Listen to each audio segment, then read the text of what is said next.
جی مولوی صاحب، نیٹ کا مسئلہ ہو گیا تھا. کس چیز کا مسئلہ ہو گیا تھا؟ معذرت، نیٹ کا مسئلہ ہو گیا تھا. جی جناب، بولیں. میں یہ عرض کر رہا تھا کہ آپ کے مسائل بہت سارے ہیں، مسائل آپ کے کم نہیں ہیں. آپ یہ بات کر رہے ہیں، اشتباہ میں اس چیز میں ہوتا ہے کہ آپ جو چیز کا بیان کرتے ہیں کہ بھائی دیکھو قرآن رضی اللہ تعالیٰ عنہ کے دور میں قرآن میں یہ جو صحابہ کی جہالت ہے ان چیزوں کی وجہ سے قرآن میں تبدیلی آئی، لیکن پاکستان میں جو تشیع ہے وہ اس چیز کا بالکل انکار کرتے ہیں اور کہتے ہیں کہ جس طرح موجودہ قرآن ہے یہ اصلی قرآن ہے. وہ بیوقوف ہیں، وہ شیعہ عوام تو شیعہ عوام جو کچھ شیعہ عوام کی باتوں کے شیعہ عوام جو باتیں کرتے ہیں اس کی تو کوئی ویلیو نہیں ہے نا. عوام جو بھی کہیں اس کے کیا ویلیو. علماء جو باتیں کرتے ہیں علماء کی باتوں کی بھی کوئی ویلیو نہیں مگر اس کی کوئی دلیل ہو. ٹھیک ہے، علماء کی کوئی کمی ہے. ہاں، علماء کی کوئی کمی تو نہیں امت میں نا. علماء تو بہت سارے ہیں. علماء کے اقوال ایک دوسرے سے تو ملتے نہیں ہیں نا. علماء کے درمیان اختلاف بہت ہے. تو حق کیا ہے؟ حق وہی جو قرآن و سنت میں. یہ کہ عوام کیا کہتے ہیں، عوام کی بات شیعہ عوام کیا کہتے ہیں، شیعہ عوام کی بات کی ویلیو ہے. علماء شیعہ علماء کیا کہتے ہیں، شیعہ علماء کی کیا پرواہ ہے. شیعہ علماء اگر کسی بات دلیل کے ساتھ کہیں تو بسم اللہ وہ سچ ہے. اب جو موجودہ صورتحال ہے، شیعہ علماء پاکستان کے یہ بیچارے، یہ کیا عرض کروں میں آپ کی خدمت میں، ان سے زیادہ مسکین، ان سے زیادہ جاہل، ان سے زیادہ دنیا پرست، ان سے زیادہ دین سے دور آپ کو کوئی طبقہ دنیا میں نہیں ملے گی. جیسے شیعہ مولوی اور عمری مولوی ہیں. عمری مولویوں سے ہمیں گلہ نہیں ہے لیکن شیعہ مولویوں سے گلہ ہے. کیوں؟ اتنے بے دین ہے، اتنے بے سمجھ ہے، دین کو نہیں جانتا نا. داڑھی اتنی رکھتے ہیں، کہتے ہیں قرآن نبی صلی اللہ علیہ وسلم نے جمع کیا. یہ قرآن او بھائی حدیث تو دکھاؤ، ایک ضعیف حدیث دکھاؤ کہ نبی صلی اللہ علیہ وسلم نے جمع کیا. ابو ہریرہ جیسا شکل ہے ان کا، وہ مدرسہ چلاتا ہے اسلام آباد میں. ایک خمسخور تھا، اس کے والد شیخ محسن صاحب وہ بھی خمسخور تھے. 2 نمبر کے جاہل آ کے انٹرویو دیتے ہیں کہ قرآن نبی صلی اللہ علیہ وسلم نے جمع کیا. اب بھائی ابو ہریرہ جیسا تیرا شکل ہے، کردار تیرا ابو حنیفہ جیسا، تو وہ حدیث دکھانا کہ نبی صلی اللہ علیہ وسلم نے جمع کی. نہ کوئی شیعہ حدیث ہے، نہ کوئی عمری حدیث ہے کہ نبی صلی اللہ علیہ وسلم نے جمع کی. کس دلیل؟ کچھ بھی ایسے ہی قرآن میں. بہرحال ہم دلیل پہ چلتے ہیں، علماء کے الفاظ ہمارے لیے اہمیت نہیں رکھتے. میرا 1-2 سوال اور تھے. میرا وہ سوال رہ گیا جو میں نے کیا. بسم اللہ. یہ ائمہ کا جو کردار ہے امر بالمعروف اور نہی عن المنکر کے حوالے سے، یہ تھوڑا پریشان کن ہے کہ صحابہ کرام کے دور میں سیدنا علی تھے، حسن حسین. امر بالمعروف بولتا کس کو ہے بھائی؟ امر بالمعروف بولتا کس کو ہے؟ بولتا کس کو؟ جی، امر بالمعروف کس کو بولتے ہیں؟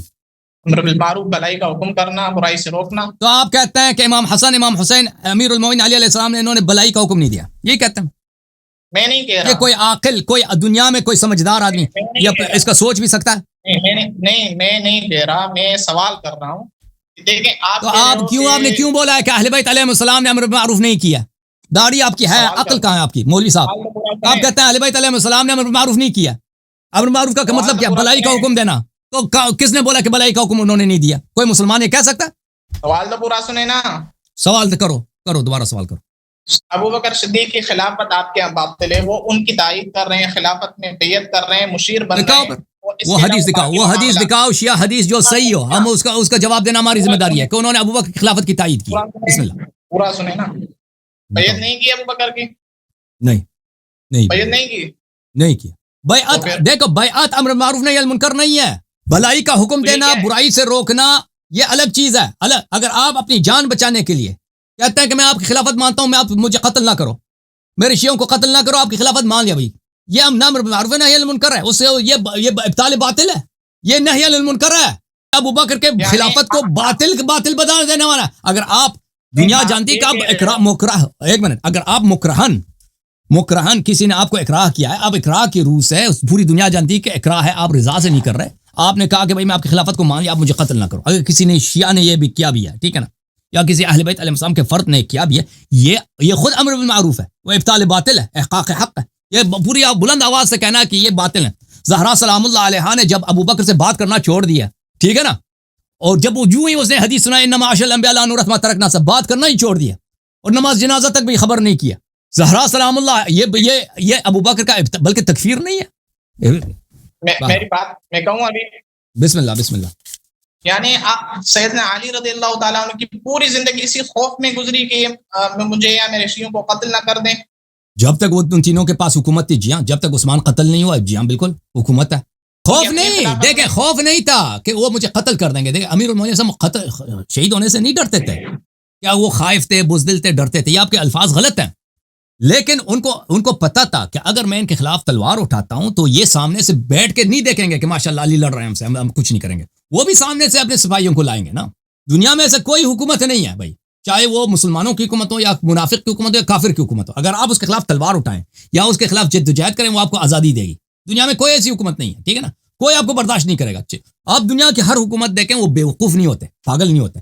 اگر آپ ان کے خلاف سازش کرتے ہیں یا لوگوں کو ورغلاتے ہیں یا ان کے خلاف تلوار اٹھاتے ہیں، وہ بھی آپ کے خلاف تلوار اٹھائیں. اس طرح نہیں تھا کہ امیر المومنین علیہ السلام سے ڈرتے تھے کہ بھئی یہ مجھے قتل کر دیں گے. امیر المومنین علیہ السلام کو پتہ تھا کہ جو ہی میں ان کے خلاف جدوجہد کروں گا تو یہ ایسے تماشا نہیں کریں گے، یہ بھی مجھ سے زیادہ میدان میں کودیں گے اور مجھ پہ یہ حملہ کریں گے.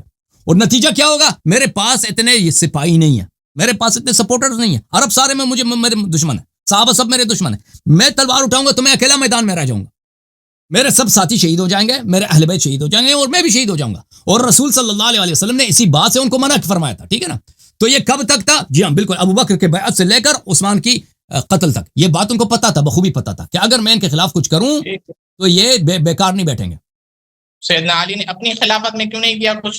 کیا کر لیتا مثلا، کیا کر لیتا؟ احکامات تبدیل جو بدعات آپ کے بقول شیخین نے کیے، تو ان بدعات کو تبدیل حضرت علی نے اپنی خلافت میں بھی نہیں کیا. تو اپنی دیکھیں جتنے ہو سکتا تھا انہوں نے کر لیا، ٹھیک ہے نا، جتنا ہو سکتا تھا. دیکھیں امام اجازت ہے، جتنا ان کے لیے ممکن تھا انہوں نے کر لیا. پر وہ آپ کو پتہ ہے کہ آپ کی اما جی نے امام علی علیہ الصلوۃ والسلام کو آپ خلیفہ عادل مانتے نہیں مانتے؟ ان کو صراط مستقیم پہ مانتے نہیں مانتے آپ؟ امام علی علیہ السلام کو، امام علی علیہ السلام کو. جی تو یہ سوال آپ کا غلط ہے نا کہ انہوں نے بدعتوں کا ازالہ نہیں کیا. اگر ان کو خلیفہ عادل مانتے ہیں، خلیفہ راشد مانتے ہیں، صراط مستقیم پہ مانتے ہیں، تو بات ہے بھی غلط ہے. دوسری بات یہ ہے کہ آپ کو پتہ ہے کہ آپ خلیفہ آپ اگر ان کو خلیفہ راشد مانتے ہیں تو خلیفہ راشد کو گالی دینا آپ کے نزدیک کیا ہے؟ اسلام ہے یا کفر ہے؟ وہ بتاؤ نا. خاموش ہے. جی ان کو آپ نے کہا ان کو خلیفہ راشد مانتے ہیں، ان خلیفہ راشد کو گالی دینا ایمان ہے یا کفر ہے؟ میرے علم میں نہیں ہے. علم میں کیا ہے؟ فسق ہے یا ہدایت و تقویٰ ہے؟ غیر صحابی کو گالی دینا فسق ہے، اس میں بول سکتے ہیں. خلیفہ راشد کو گالی دینا فسق ہے یا نہیں ہے؟ غیر صحابی کے لیے یہ حکم ہے. صحابہ اور بھائی نبی صلی اللہ علیہ وسلم نے بولا کہ صحابہ کو چھٹی ہے شریعت کی، ان کے لیے حلال حرام نہیں ہے. یہ جو فرمایا سباب المسلم فسوق و قتال کفر، یہ صحابہ ہی کے لیے بولا ہے کسی اور کے لیے بولا ہے؟ سباب یہ بخاری کی حدیث ہے، مسلمان کو گالی دینا فسق ہے، اس کا قتال کرنا کفر ہے. میرا بھی یہی سوال ہے کہ جب ان کے اتنے فسق و فجور تھے اور ان کی اتنی برائیاں تھی، اہل بیت آپ سن لو نا اور مان لیا نا قتال کفر. اور نبی صلی اللہ علیہ وسلم نے یہ جو چھوٹی جماعتیں، بات سنیں نا ابھی میری، بہت ساری چھوٹی جماعتیں بڑی جماعتوں پر غالب آتی ہیں.